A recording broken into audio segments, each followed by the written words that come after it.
Let's try going over the whole incident, beginning with right after the party started. Byakuya had us gather in the dining hall of the old building near the hotel. He was extra cautious about a murder occurring that night because of a threatening letter he received. Therefore, he decided to throw a party so he could monitor us.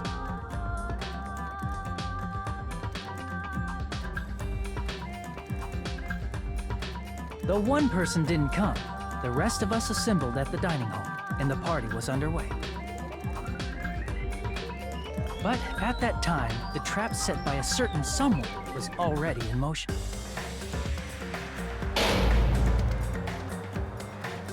They plugged 3 irons into the outlets in the storage room, which nearly capped the power usage.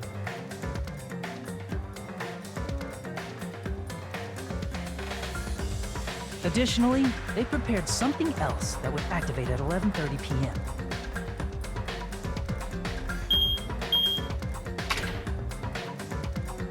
The air conditioners in the office and dining hall. They had already set the timers for them. Thanks to the irons maxing out the power usage, the breaker was tripped when the air conditioners kicked on.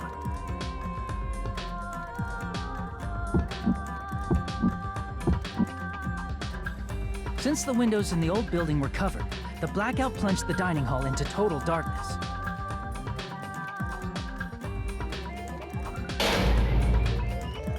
But when that happened, Byakuya took out a specific item that he brought in his case.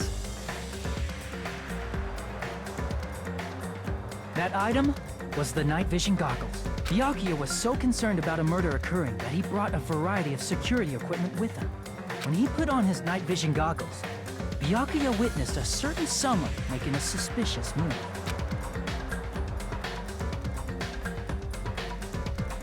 He saw Nagito guiding himself with the desk lamp's power cord so he could get under the table. That's right, everything up to that point was all part of Nagito's plan.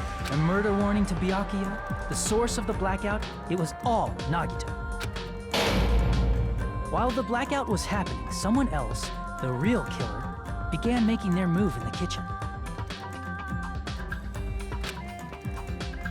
The killer probably already knew about Nagito's plan, so they knew a blackout was coming. That's why the killer prepared all the items they would need to commit their crime in the dark beforehand. They needed a light source, which was provided by the portable stove in the kitchen. They needed a weapon, too. This had also been hidden in the kitchen beforehand.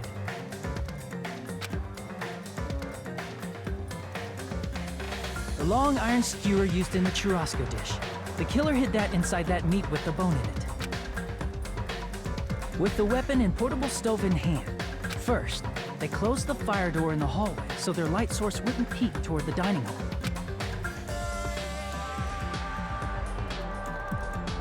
Then, guided by the light, the killer headed toward the storage room and grabbed a specific item. That's right, a tablecloth to block the blood splatter.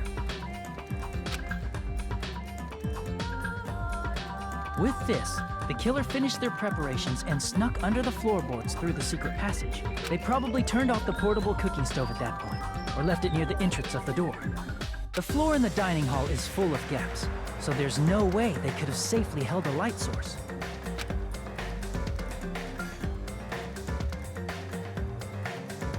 But thanks to the glowing mark they painted earlier, the killer was able to get beneath the table.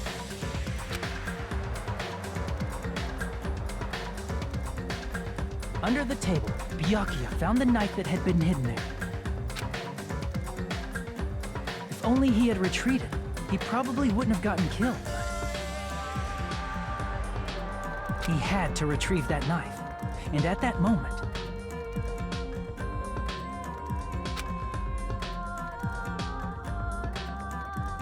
the killer lurking beneath the floorboard stabbed straight up with the iron skewer. The killer had been waiting in the dark for the moment when the glowing paint began to move.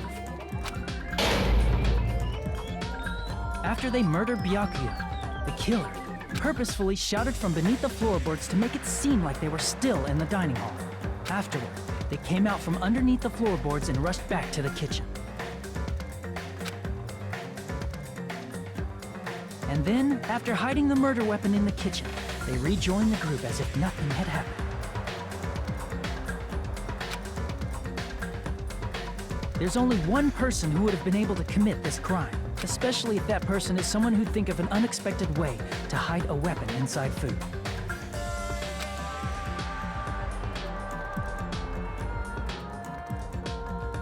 Isn't that right, Teru Hanamura?